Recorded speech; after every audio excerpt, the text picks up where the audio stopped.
আসসালামু আলাইকুম ওরহমতুল্লাহি বারাকাতুহু। প্রিয় শিক্ষার্থী বন্ধুরা, তোমরা সবাই কেমন আছো? আশা করি ভালো আছো। আমিও ভালো আছি। এর আগে লাইব্রেরি গল্প থেকে প্রশ্ন তৈরি করে দিয়েছিলাম সম্পূর্ণ অধ্যায় থেকে পার্ট 2টা ভাবে। আজকে আমরা করব তৈলচিত্রের ভূত মানিক বন্দ্যোপাধ্যায় গল্পটির প্রশ্ন থাকবে। তো চলো দেখে আসি আমাদের প্রশ্নগুলো। তো শিক্ষার্থী বন্ধুরা, আমি বরাবরের মতোই প্রশ্ন করে থাকি, তৈলচিত্রের ভূত কে লিখেছেন? মানিক বন্দ্যোপাধ্যায়। এই যে তৈলচিত্রের ভূত মানিক বন্দ্যোপাধ্যায়। তৈলচিত্রের ভূত কে লিখেছেন? মানিক বন্দ্যোপাধ্যায়। মানিক বন্দ্যোপাধ্যায় গল্পে কী লিখেছেন? তৈলচিত্রের ভূত। নগেন কোথায় থেকে কলেজ শিক্ষা লাভ করেন? মামার বাড়িতে নগেন কী শিক্ষা লাভ করেন? কলেজ শিক্ষা। নগেন তার মামার বাড়িতে থেকে কলেজ পড়েন। নগেন তাই এখানে প্রশ্ন হয়েছে, নগেন কোথা থেকে কলেজ শিক্ষা লাভ করেন? মামার বাড়িতে। পরাশর ডাক্তার কাকে দেখেছিল? নগেনকে। নগেন ডাক্তার কাকে দেখেছিল? পরাশরকে। তারপরের প্রশ্ন বলছে 5 নাম্বার, নগেনের কিসের দুশ্চিন্তার কারণ নেই? পড়ার। নগেনের কিসের দুশ্চিন্তার কারণ নেই? পড়ার। মামা তার বাড়িতে কি করে গেছে? মোটা টাকা উইল করে গেছে। পড়ার খরচের জন্য দুশ্চিন্তা নেই কারণ, এখানে আমি তো প্রশ্নটা, পড়ার খরচের জন্য দুশ্চিন্তা নেই কারণ মামা তার নামে মোটা টাকা উইল করে গেছে। মামা তার নামে কি টাকা উইল করে গেছে? মোটা টাকা উইল করে গেছে। তৈলচিত্র কোথায় ঠেকিয়ে প্রমাণ করে? পায়ে মাথায় ঠেকিয়ে। তৈলচিত্র কোথায় থেকে প্রমাণ করে? পায়ে মাথায় ঠেকিয়ে। এই যে তৈলচিত্র পায়ে মাথায় ঠেকিয়ে প্রমাণ করে। তৈলচিত্র কোথায় থেকে প্রমাণ করে? মাথায় ঠেকিয়ে প্রমাণ করে। লাইব্রেরি নগেন দাদামশাইয়ের আমলের। লাইব্রেরি নগেনের কার আমলের? লাইব্রেরিটি নগেনের কোন আমলের? দাদামশাইয়ের আমলের। প্রশ্নটা তো আমরা এর আগেও দেখলাম বইয়ে। নগেনের মামা কোথায় বিশেষ মাথা ব্যথা ছিল না? লাইব্রেরি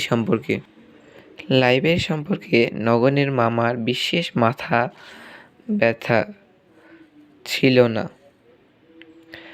আমলে গত 30 বছরের মধ্যে লাইব্রেরি পিছনে একটি পয়সাও খরচ করা হয়নি। কিনা সন্দেহ? কত বছর ধরে তার লাইব্রেরিতে কোনো টাকা খরচ করা হয়নি?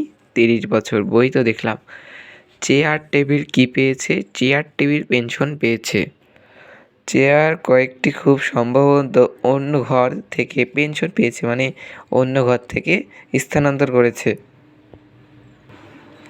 সমস্ত সকাল নগেনের কিসের মতো পড়ে থাকলো? নগেন মরার মতো পড়ে থাকলো। সমস্ত সকাল নগেন কিসের মতো পড়ে থাকলো? মরার মতো। নগেন কি ছোঁয়া মাত্রই তাকে ধাক্কা দিয়ে সরিয়ে দিল? ছবি ছোঁয়া মাত্রই নগেনকে ধাক্কা দিয়ে সরিয়ে দিল। সমস্ত সকাল নগেন মরার মতো বিছানায় পড়ে থাকলো। কে সমস্ত সকাল মরার মতো বিছানায় পড়ে থাকলো? নগেন। এরপরে ছবি ছোঁয়া মাত্রই রাগে ঘেন্নায় আমাকে ধাক্কা দিয়ে সরিয়ে দিয়েছিল। নগেন কি ছোঁয়া মাত্রই তাকে ধাক্কা দিয়ে সরিয়ে দিল? ছবি। নগেনের টের পাওয়া যায় দৃঢ় ও স্পষ্ট। তো প্রিয় শিক্ষার্থী বন্ধুরা, ভিডিওর মাঝে আরেকটা কথা বলে দিই। ভিডিও 2 থেকে 3টা ভিডিও একসাথে সংযোগ করতে হলে তখন ক্যাপকাট লেখা উঠতে পারে। তোমরা হয়তো বলতে পারো যে এটা কোনো জায়গা থেকে কেটে নেওয়া। এটা কেটে নেওয়া না, এটা ভিডিও 2 থেকে 3টা একসাথে করতে হলে ক্যাপকাট লেখা উঠবে। আজকে তোমাদের এমসিকিউ তৈরি করেছি, আমি এমসিকিউগুলো দেখাবো। তো প্রিয় শিক্ষার্থী বন্ধুরা, তৈলচিত্রের ভূত কী লিখেছেন? কিশোর উপযোগী, ছেলে উপযোগী, শৈশব উপযোগী, কৈশোর উপযোগী। এখানে দেখো, এই কিশোর আর কৈশোরের মধ্যে বানানের মধ্যে পার্থক্য খালি, তাই এখানে কিশোর উপযোগী। কবি কি লিখেছেন? কিশোর উপযোগী।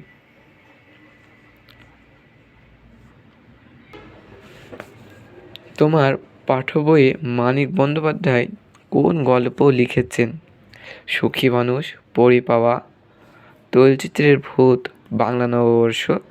কারেক্ট অ্যান্সার তৈলচিত্রের ভূত, কারণ আমরা গল্পে পড়ে এসেছি। নগেন কোথায় থেকে কলেজ পড়েন? দেশের বাড়ি, নানার বাড়ি, মামার বাড়ি, মামার বাড়ি।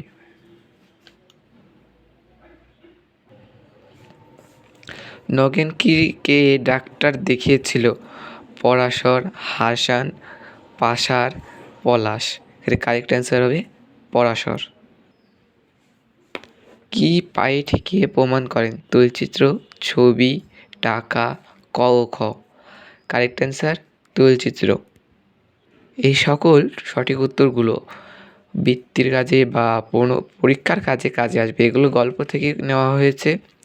নগেনের লাইব্রেরি কোন আমলের? নানামশাই, মামামশাই, বাবামশাই, দাদামশাইয়ের আমলের। নগেনের মৃত মামার ছবি নগেনকে ধাক্কা দিয়ে ফেলে দিল কেন? জীবিত আমার প্রতি নগেনের মিথ্যা ভক্তি দেখানোই নগেনকে খুব ভয় পাওয়ার। ছবি রূপার প্রেম বৈদ্যুতিক সংযোগ থাকার কারণে রূপার সংযোগ। কারেক্ট অ্যান্সার গ। তো প্রিয় শিক্ষার্থী বন্ধুরা, আজকের ক্লাসটি এ পর্যন্তই। আমার ক্লাসটি যদি ভালো লেগে থাকে একটি লাইক, সাবস্ক্রাইব, একটি কমেন্ট এবং শেয়ার করে আমার পাশে থাকবা। তো এখানে কোথাও বুঝতে অসুবিধা হলে আমাকে কমেন্টের মাধ্যমে তোমাদেরকে জানাতে হবে, আমার ভুলগুলো আমাকে সংশোধন করার জন্য। আমার ক্লাসটি আজকের মতো এ পর্যন্তই থাক। এরপরে নেক্সট পার্টে থাকবে তোমাদের শব্দার্থ টিকা, লেখক পরিচিতি, পাঠ পরিচিতি থেকে কিছু প্রশ্ন। ধন্যবাদ।